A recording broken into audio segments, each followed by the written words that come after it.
foul call at the end of the Lakers' loss to the Celtics on Friday. Parsons said, quote, "I can watch my French bulldog get run over by the mailman right now, and I wouldn't react like that. That was one of the craziest reactions."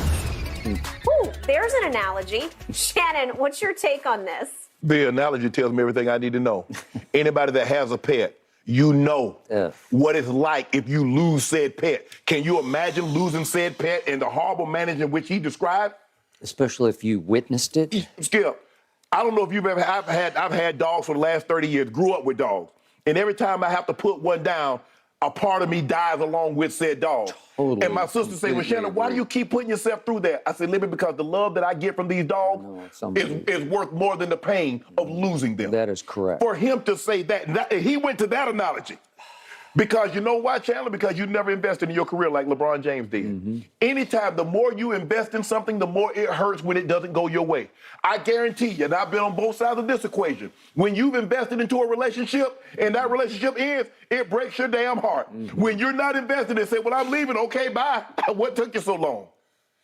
That's why Chandler Parsons can feel this way. He was on All the Smoke, the podcast with Stacks and Matt Barnes, talking about how he gave an Oscar-worthy performance because he signed with one team because they didn't give him the physical and he knew his knee was shot, as opposed to the other team that wanted to give him a physical. Because they showed it what it was about for him. It's just about the money.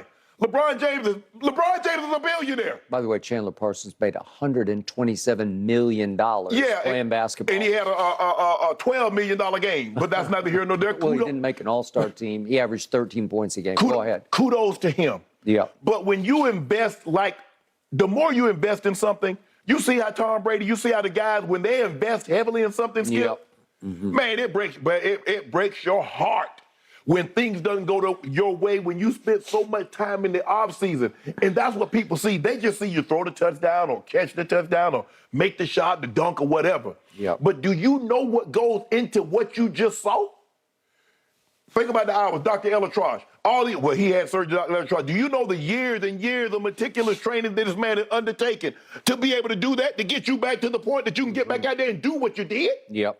LeBron James said, "Do y'all understand what it takes for me in year 20 to get my body to do this, the investment that I have to make, the hours that I'm away from my family?" Unless you've invested like that, you will never, ever know what it's like. And for Chandler Parsons to be so cavalier, well, like I said, I don't even know what, I was like, you know what? It seems to me, Skip, he's like, what kind of analogy that I can say that the reaction that LeBron James had? So he thought about this, Skip. This was some plotting and planning. That's not something that just comes to the front of your head and says, you know what? I can watch my friends. Think about it. He got specific. A dog, a specific type of dog that he had. So he had to think about this. Man, look, that's his opinion. He might think LeBron overreacted, and I'm sure he's not the only one. But I think LeBron acted like a lot of people when you fighting, scratching, and clawing. And this was the team that has the best record in the Eastern Conference. And that's twice we've had them on the rope, and we've let them off the hook. And this time was a blatant foul. The official looking at it right there, and there's one, the crew chief is behind him. And here's the thing, if you go back and look at it, the crew chief knew he blew it because he went and put his hand on LeBron. He knew he blew it. Okay. All right, I got a whole lot to say here because there are two sides to this coin. But first is the pet side, and I knew you were going to go here because I'm with you. I second all your emotions. I've had dogs my whole life. I've had 2 get run over. And I don't want to start or I'll start crying over those. Tell me about it. And I had one previous to the one that we have right now, Blue Heeler Australian Shepherd mix named Dusty, and rest in peace, girl, because she owned my heart. And I didn't want this one, and I told Ernestine, this is your dog. She said, I want a dog. Okay, it's your dog. You care for it. Pee, poop, you do all the, you clean up, you do the whole thing. I don't want any part of this because I'm going to steel myself against this dog, and now she's stolen my heart. That's your dog. It lasted all for like 2 days. It was Ernestine's dog for 2 days. You could ask Ernestine right now, and she'd say, she's your dog. Okay, because that's where my heart is. That's where your heart is. Of course. Okay, so we can't relate to this analogy because he doesn't get it. Right. Okay, but this isn't about Chandler Parsons. He makes a point about LeBron. It was an all-time reaction, and it was operating on very deep levels that you hit on for LeBron because a lot was operating there. He can be drama king. He can go melodrama. This was historic histrionics, like we've never seen. I've never seen a reaction like that, but there was reason for all of the above. Exactly. Okay, so what has been LeBron's sort of Achilles heel? Well, how do you close games? Like even this year's Lakers, Right. you realize they lead the league in one-possession games. They've played 11 one-possessions. Yes. And I've been pounding the table over here saying, LeBron, just attack the rim. You're still the greatest driver of the basketball in the sport to this day. And at age 38, in year 20, nobody can keep you from the rim. Nope. But we've seen again and again, he's going to pull up, in part because he says, well, I'm not going to get the call anyway. So I'm going to pull up and I'm going to shoot a shot. I'm saying that's not your forte. But your Achilles heel has been, how do I do this? What do I do? And listen, I tweeted this. I was proud of him because for once, he had no doubt about this one. There was no hesitation. Nope. He put his head down and he blew past Malcolm Brogdon like he was a statue, like he was the Paul Revere statue in Boston. He blew right by him. He goes right up, and he's ambidextrous, so he's going to shoot a left-handed layup, and he's going to make it off the glass. Oh, yeah. He's just going to lay it in, and the game's going to be over. And Jason Tatum did what the scouting report said, just foul him. You got to hack him. So he hacks him hard. He hacks him so hard, LeBron can't get the ball up to the rim. Make him call it. Okay, make him. They didn't. So LeBron's mixed emotions are, I finally did it. I did what everybody said. Right. Just do it. Just drive it.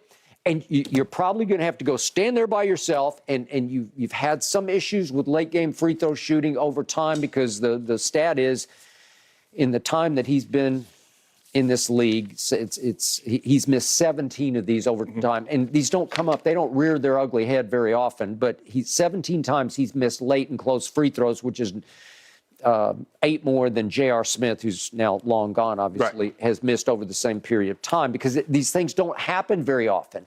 So I was excited for him, and I'm sure there was a touch of dread going on in him, like, I got to go do this, I got to go do this. But he's been shooting his free throws at a high clip. Yes. He's got a new routine that is a joy to watch for once because we're not doing all this. I'm going to step back and step up, and I'm going to take 4 dribbles, and then I'm going to do this.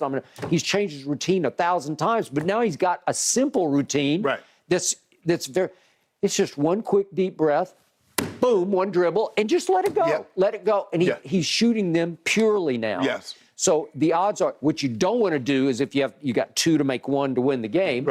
You don't want to miss the first one because now it's hard, man. That's a hard one. But I believe, I told you yesterday, I'd give him a 70% chance of making the first one, and we'd be having a whole different conversation right now because he would have pulled that off. And I've been saying, close some games, LeBron. Well, that's a close. That's a slam the door. Skip, you could tell that he had made his mind up he was going to the basket because there was no hesitation. He got that ball.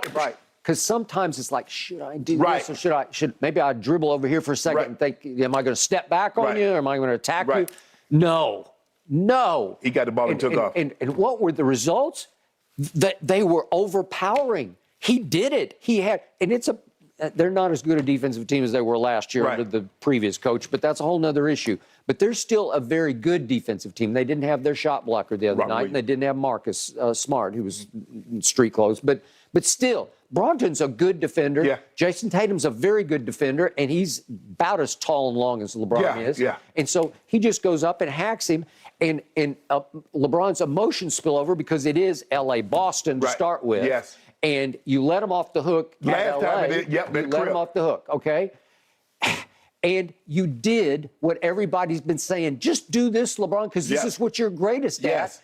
And you got robbed. You got it snatched right out from under you, and he goes berserk. He just goes, I've never seen a reaction like that. Well, if Chandler Parsons would look deeper at level 2, 3, 4, and 5, you'd say, oh, okay, that's what was going on here. Because there was a whole lot going on. So, and it was amazing to me, and I didn't love Darvin Ham saying this, but he said last night in the first half, they had a hangover from what happened at Boston.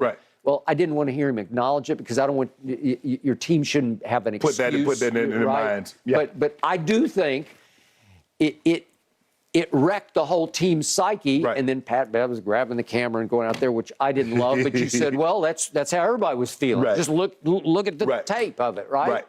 And the referee union acknowledges publicly. Good look. Skip, it's a bad look because you got one referee looking right at it in the still shot. He's looking right at it. He sees what everybody else sees, and he has the whistle. He has the ability to make a call, and he freezes in the moment. I don't know why. Is it just freezing? He had to, Skip. Is it Boston Garden? Is it the Boston crowd? Are you intimidated? Or but it's LeBron James. Exactly. But now we get back to the Shaq syndrome, and it does operate with LeBron, and I don't know why. I think in the back of their minds, they think he's frankly just bigger and stronger than just about anybody he's playing against. So if they foul him, it's like all they got. It's the only way to make it a level playing field. I think now they should balance it out. Well, he is in year 20. Yeah. He's not as strong as he once was. So you know what? I question. He looks just as strong as ever to me. Seriously. He can still dislodge people. Yeah. When he gets going downhill. Yeah. And I got to tell you, his explosion rate, it's still up there. Right. Where when he accelerates, I don't know. I talked to someone that's plugged into the NBA, and he said, Shannon, he could play for 3 or 4 more years like this. He said because the NBA has so much space, there is no hand checking. Mm-hmm. So you let him get ahead of steam, and he's coming downhill, or you let him out on the brakes. Hey, it's truly unstoppable. That's what I say. I stop him. And I say, do more of that, and you say, well, he takes such a beating. After a while, you can't take too much of a beating. And you say, look at the dunks that he's doing. Yeah. He's doing dunks in year 20. You're not supposed to be doing. No, the one Schroeder threw him and he rocked it behind his head. The one he caught with Russ out of it. You're not supposed to do that in year 20. Okay.